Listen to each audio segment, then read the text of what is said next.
नमस्कार, STV news देख रहे हैं आप। आज की प्रमुख खबरों के साथ मैं हूं नफीस अंजुम। आइए नजर डालते हैं सबसे पहले सुर्खियों पर। महात्मा गांधी केंद्रीय विश्वविद्यालय में भारतीय ज्ञान परंपरा पर भव्य पुस्तक प्रदर्शनी का किया गया आयोजन। इस दौरान प्रेरणादायक विचारों पर आधारित सैकड़ों पुस्तकों का किया गया प्रदर्शन। मोतिहारी पुलिस को मिली बड़ी कामयाबी, 10,000 का इनामी शराब कारोबारी हुआ गिरफ्तार। अग्रतर कार्रवाई के बाद भेजा गया जेल। पंडित दीनदयाल उपाध्याय की पुण्यतिथि पर भाजपा पार्टी द्वारा आयोजित की गई श्रद्धांजलि सभा, मौके पर उपस्थित रहे शहर के कई गणमान्य नेता। पूर्वी चंपारण जिले के सिकरहना अनुमंडल पदाधिकारी द्वारा किया गया पीडीएस दुकानों का औचक निरीक्षण। लाभुकों ने राशन नहीं मिलने की शिकायत के बाद डीलरों को दिए गए सख्त दिशा निर्देश। पूर्वी चंपारण जिलाधिकारी की अध्यक्षता में जिले भर के निजी विद्यालय के संचालकों के साथ अहम बैठक हुई। संपन्न विभिन्न मुद्दों पर की गई विस्तृत रूप से चर्चा। अब पूर्वी चंपारण जिला स्थित बौद्ध स्तूप के नजदीक केसरिया महोत्सव के सफल आयोजन को लेकर बैठक की गई। आयोजित मौके पर दिए गए कई अहम जरूरी दिशा निर्देश। बंजरिया थाना क्षेत्र से शराब धंधेबाज को 20 लीटर चुलाई शराब के साथ किया गया गिरफ्तार। पुलिस द्वारा अग्रतर कार्रवाई कर भेजा गया जेल।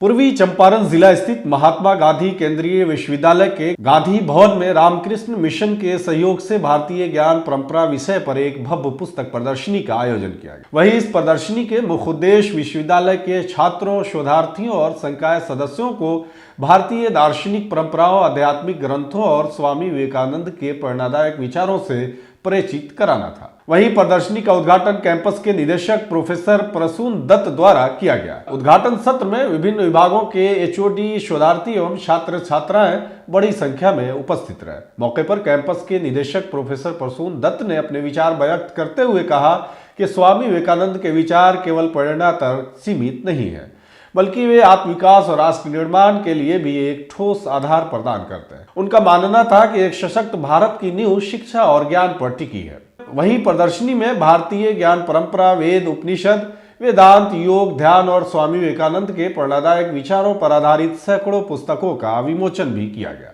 सैकड़ों पुस्तकों का प्रदर्शन किया गया, जिनके माध्यम से भारतीय संस्कृति की समृद्ध विरासत को दर्शाया गया, जो आज भी प्रासंगिक और प्रेरणादायक बनी हुई है। मोतिहारी पुलिस को एक बार फिर बड़ी सफलता हाथ लगी है। बताया गया है कि गुप्त सूचना के आधार पर रघुनाथपुर थाना क्षेत्र से 10,000 का इनामी शराब कारोबारी बिट्टू कुमार उर्फ मिट्ठू को गिरफ्तार किया गया। बताते चले कि रघुनाथपुर थाना क्षेत्र के रहने वाले इस अपराधी की खोज मोतिहारी पुलिस पिछले कई वर्षों से कर रही थी। आज मोतिहारी पुलिस द्वारा इसे गिरफ्तार किया गया है। उल्लेखनीय है कि गिरफ्तार अपराधी के विरुद्ध गिरफ्तारी हेतु पूर्व में भी कई कांड रघुनाथपुर थाने में दर्ज हैं। इन्हीं सब मामले को लेकर मद्यनिषेध उत्पाद अधिनियम के तहत 10,000 रुपए के इनाम की घोषणा भी की गई थी। भारतीय जनता पार्टी के कार्यकर्ताओं एवं पदाधिकारियों द्वारा जनसंघ के संस्थापक, प्रखर राष्ट्रवादी विचारक एवं एकात्म मानव दर्शन एवं अंत्योदय के प्रणेता पंडित दीनदयाल उपाध्याय की 57वीं पुण्यतिथि पर उन्हें श्रद्धांजलि अर्पित की गई। यह कार्यक्रम लुम्बिनी भवन परिसर में स्थित उनकी प्रतिमा पर आयोजित किया गया, जहाँ उपस्थित सभी कार्यकर्ताओं ने पुष्प अर्पित कर अपने अपने श्रद्धा सुमन अर्पित किए। इस अवसर पर बिहार सरकार के पूर्व मंत्री सह मोतिहारी विधायक प्रमोद कुमार ने कहा कि पंडित दीनदयाल उपाध्याय एक ऐसे विलक्षण महामना थे जिन्होंने राष्ट्र निर्माण के लिए व्यक्ति से समाज और समाज से राष्ट्र की विचारधारा प्रस्तुत की। उन्होंने कहा कि उपाध्याय जी ने समाज के अंतिम पंक्ति में खड़े व्यक्ति के उत्थान की बात कही थी और अंत्योदय के माध्यम से गरीबों, पिछड़ों और वंचितों के कल्याण का मार्ग प्रशस्त किया। पूर्वी चंपारण जिले के सिकरहना अनुमंडल पदाधिकारी द्वारा परख ऐप के माध्यम से चिरैया प्रखंड अंतर्गत विभिन्न पंचायतों में स्थित सार्वजनिक वितरण प्रणाली की दुकानों का औचक निरीक्षण किया गया। निरीक्षण के दौरान उनके साथ साथ प्रखंड आपूर्ति पदाधिकारी चिरैया भी मौजूद रहे। इसी बीच अनुमंडल पदाधिकारी ने मीरपुर, खड़तरी पूर्वी और खड़तरी मध्य पंचायतों में पीडीएस दुकानों की कार्य प्रणाली का जायजा लिया और स्थानीय लाभुकों से उनकी समस्याओं की जानकारी ली। वहीं निरीक्षण के दौरान कई लाभुकों ने शिकायत की कि उन्हें फरवरी माह का राशन अब तक नहीं मिला है। लाभुकों ने बताया कि वे कई बार अपनी निर्धारित दुकानों पर गए, लेकिन उन्हें वहां से खाली हाथ लौटना पड़ा। जब इस संबंध में दुकानदारों से पूछा गया तो उन्होंने बताया कि वे हाल में चल रहे हड़ताल के कारण राशन का उठाव और वितरण नहीं कर सके। लाभुकों की शिकायत को गंभीरता से लेते हुए अनुमंडल पदाधिकारी ने सभी पीडीएस विक्रेताओं को कड़े दिशा निर्देश दिए और कहा है कि वे अविलंब फरवरी माह के खाद्यान्न का उठाव कर वितरण सुनिश्चित करें।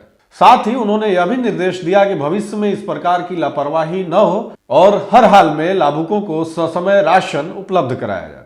पूर्वी चंपारण जिले के डीएम सौरभ जोरवाल की अध्यक्षता में समाहरणालय स्थित राजेंद्र भवन सभागार में निजी विद्यालयों के संचालकों, निदेशकों एवं प्राचार्यों के साथ अपार आईडी निर्माण एवं शिक्षा के अधिकार अधिनियम से संबंधित समीक्षात्मक बैठक आयोजित की गई। बैठक में मोतिहारी सहित जिले के सभी प्रखंड स्तर के निजी विद्यालयों के संचालकों ने भी हिस्सा लिया। जिलाधिकारी पूर्वी चंपारण ने जिले के सभी निजी विद्यालयों के निदेशकों को समय अवधि से पूर्व सारे कार्यों को पूरा करने का निर्देश दिया है। वहीं बैठक में पूर्वी चंपारण जिले के सबसे बड़े निजी विद्यालय संगठन यूनाइटेड प्राइवेट स्कूल एसोसिएशन के जिलाध्यक्ष डॉक्टर एस राज ने जिलाधिकारी का अभिवादन बुके देकर किया। बैठक में संगठन के जिलाध्यक्ष डॉक्टर एस राज ने जिला पदाधिकारी से आरटीआई नामांकन जो 10 फरवरी को समाप्त हो रहा था उसे और आगे विस्तारित करने का आग्रह किया, जिस पर जिला पदाधिकारी ने विभाग को पत्र लिखकर पर्याप्त समय देने की बात कही है। इसके बाद पूर्वी चंपारण जिले के निदेशकों एवं प्राचार्यों सहित संचालकों में काफी हर्ष का माहौल है। निजी विद्यालय के संगठन की समीक्षात्मक सह सहयोगात्मक बैठक समाहरणालय परिसर स्थित राजेंद्र भवन सभागार में हुआ, जिसमें अपार आईडी निर्माण से लेकर ई शिक्षा कोष, ज्ञानदीप पोर्टल इत्यादि की जानकारी जिला शिक्षा पदाधिकारी महोदय श्री संजीव कुमार जी के सहयोगात्मक कार्य से पूर्ण हुआ, जिसमें जिले में अपार आईडी के निर्माण में सुस्ती बरतने वाले निजी विद्यालय संचालकों को जिला पदाधिकारी महोदय ने संज्ञान में लिया। उनको एक तय सीमा के तहत इस कार्य को गति प्रदान करने का मौका दिया और इसको जल्दी से जल्दी पूर्ण करने का आश्वासन दिया। कल दिनांक 10 फरवरी को आरटीई अलाभकारी समूह के बच्चों का नामांकन का तिथि समाप्त हो रहा था और मैंने जिला पदाधिकारी महोदय से तिथि विस्तारित करने के लिए आग्रह किया। जिला पदाधिकारी महोदय ने काफ़ी सहयोगात्मक रवैया अपनाते हुए हम लोगों के आग्रह को स्वीकार किया और जिला शिक्षा पदाधिकारी महोदय ने जिला शिक्षा अधिकारी महोदय को विभाग को पत्र लिखकर आगे तिथि बढ़ाने का आश्वासन दिया। पूर्वी चंपारण जिले के ऐतिहासिक बौद्ध स्तूप के समीप स्थित कैफेटेरिया सभागार में केसरिया महोत्सव के सफल आयोजन को लेकर एक महत्वपूर्ण बैठक आयोजित की गई।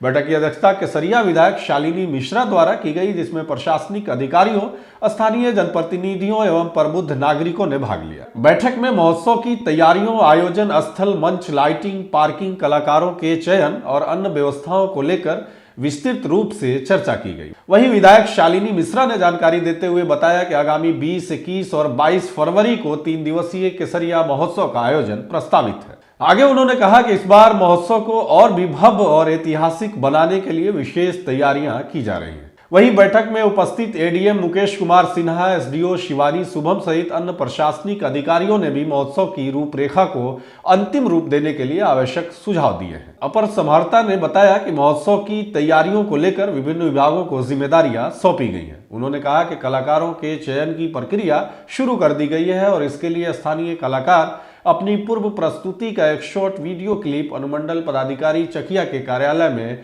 जमा कर सकते हैं। शराब बंदी के 9 साल पूरे होने के बाद भी आज तक बिहार में शराब पूर्ण रूप से बंद नहीं हो पाया।